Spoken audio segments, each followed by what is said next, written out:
বহুত দিনৰ পিছত শৰ্মা আৰু মই ক'ৰবাত ফুৰিব আহিছোঁ।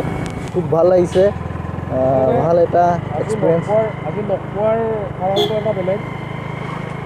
তাতে অলপ অৰিহণা যোগাইছে বৰষুণ জাগে ৰাতিপুৱা। দুইটাই ফোনাফোনি কৰিলোঁ, ঘৰতে আছিলোঁ, দুইটাই লগ হ'লোঁ, ওলাই আহিলোঁ। গতিকে এনেকৈ ওলাই অহা হ'ল। আমি এতিয়া গৈ আছোঁ নাৰেংগী ভকতগাঁও পথেদি। যিটো পথত কিছুদিন পূৰ্বে মানে যেতিয়া আমাৰ অসমৰ স্বনামধন্য সাহিত্যিক বুদ্ধিজীৱী হোমেন বৰগোহাঞিদেৱৰ পৰলোকত হৈছিলে, তাৰ কিছুদিন পিছতেই অসমৰ মাননীয় মুখ্যমন্ত্ৰী মহোদয়ে এই পথটিক হোমেন বৰগোহাঞি পথ নামেৰে নামাঙ্কিত কৰিছিলে। গতিকে এই পথত আমি এতিয়া গৈ আছোঁ। এখন পশ্চিমবাংলাৰ আঞ্চলিক বিহু মঞ্চ। আজি 2 বছৰ ধৰি কৰোণা মহামাৰীৰ বাবে বিহু অনুষ্ঠিত হোৱা নাই ইয়াত। বিহু চাইছোঁ ইয়াতে বহুবাৰ, ভাল লাগে। টাউন অঞ্চলত যাদু মন্ত্ৰৰ বাবে বিখ্যাত। ইমান নাই, আগতে যেনেধৰণে যাদুৰ প্ৰভাৱ আছিলে বা যাদু যেনেধৰণে আগতে আছিলে, যাদুৰ ৰাজধানী বুলি কোৱা হৈছিল আচলতে। গতিকে এতিয়া সিমান মেজিক কেপিটেল বুলি কয়, কিন্তু এতিয়া সেই যিটো আগৰ যিটো যাদুৰ চৰ্চা তেনেধৰণে নাই, কিন্তু কিছু সংখ্যক লোকে এতিয়াও তেওঁলোকৰ পৰম্পৰা হৈ আহিছে আৰু এই আমাৰ বাবে গৌৰৱৰ বিষয় আচলতে।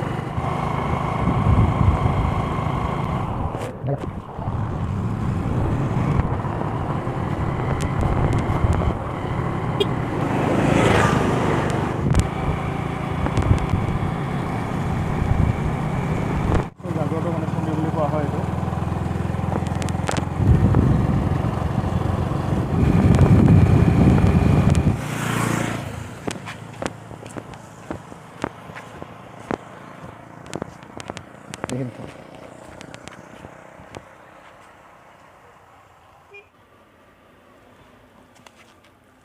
তো আপোনালোকক কৈছিলোঁ যে আমি এটা বিশেষ স্থানত আহিম বুলি। আজি আমি আহি পালোঁ সেই স্থানটো। মায়ং অঞ্চলৰ মৰিগাঁও জিলাত অৱস্থিত এই অঞ্চলটো অসম প্ৰত্নতাত্ত্বিক বিভাগে অতি সংৰক্ষণ কৰি ৰাখিছে।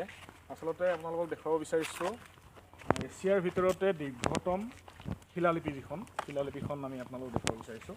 আমি ভিতৰলৈকে যাওঁ, তাৰপিছত আপোনালোকক দেখুৱাম সেই শিলালিপিখনৰ বিভিন্ন দৃশ্য। আহক। আমি আহি পালোঁ শিলালিপিখনৰ এই বিশেষ স্থানত, য'ত শিলালিপিখন সংৰক্ষণ কৰি ৰখা হৈছে। আচলতে আপোনালোকে দেখিবলৈ পাইছে, এইখনেই সেইখন শিলালিপি যিখন এছিয়াৰ ভিতৰতেই দীৰ্ঘতম শিলালিপি আপোনালোকে দেখিবলৈ পাব। ইয়াৰ পৰা আৰম্ভ কৰি সেই তালৈকে শিলালিপিখনৰ দৈৰ্ঘ্য যথেষ্ট দীঘল। শিলালিপিখন ইয়াতে কিছু বহল আছে, এইখিনি অঞ্চল কিছু বহল, কিন্তু এইখিনি অলপ সৰু, চেপা হৈ পেলাই গৈছে এইখিনি অঞ্চলখিনি। গতিকে এইখনেই হ'ল এছিয়াৰ ভিতৰতে সৰ্বদীঘল সৰ্ববৃহৎ শিলালিপি বুলি কোৱা হয়। মধ্যযুগীয় শিলালিপি আচলতে এইখন। মধ্যযুগতেই কোনোবা ৰজাৰ বা কোনো ব্যক্তিৰ, এনে মহান ব্যক্তিৰ, কোনো বিশেষ ব্যক্তিৰ পৃষ্ঠপোষকতাত হয়তো এই শিলালিপিখন প্ৰস্তুত কৰা হৈছিল, যিখনৰ পাঠোদ্ধাৰ আজিলৈকে হোৱা নাই। গতিকে কোনে কৰিছিলে, কেনেধৰণে, কিহৰ কাৰণে কৰিছিলে, আজিলৈকে সেই কথা জানিব পৰা হোৱা নাই, যিহেতুকে এই শিলালিপিখনৰ পাঠোদ্ধাৰ হোৱা নাই এতিয়ালৈকে। গতিকে এয়াই অসম, এই অঞ্চলটো ধুনীয়াকৈ অসম প্ৰত্নতত্ত্ব সঞ্চালকালয়ে সংৰক্ষণ কৰি ৰাখিছে। আপোনালোকে চাব পাৰে, সুন্দৰভাৱে সঞ্চালকালয়ে অঞ্চলটি সংৰক্ষণ কৰি ৰাখিছে।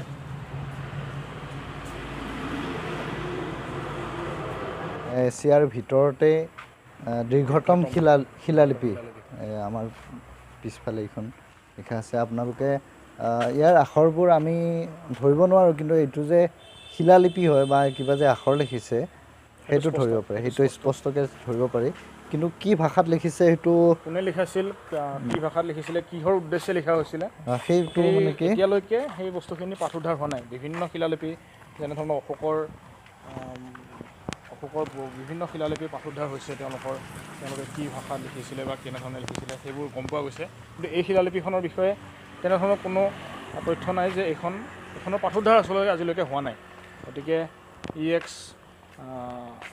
সম্পদ হিচাপে ইয়াতে সংৰক্ষিত কৰি ৰাখিছে। চৰকাৰে খুব সুন্দৰভাৱে সংৰক্ষণ কৰিছে আৰু ইয়াতে জাননী মাৰি দিছে। ইয়াতে আপোনাৰ গোটেই বস্তুখিনি শিলালিপিখনৰ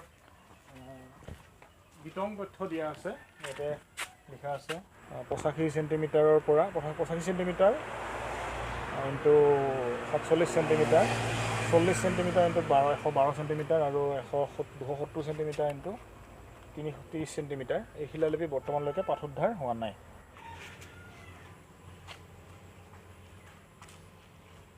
আমি আচলতে কোনো প্লেনিং নোহোৱাকৈ আজি ওলাই আহিলোঁ, আপোনালোকক দেখুৱাব বিচাৰিলোঁ। এইটো এই যি শিলালিপি, এই শিলালিপিখন আমি আপোনালোকক দেখুৱাব চেষ্টা কৰিলোঁ, দেখুৱালোঁ।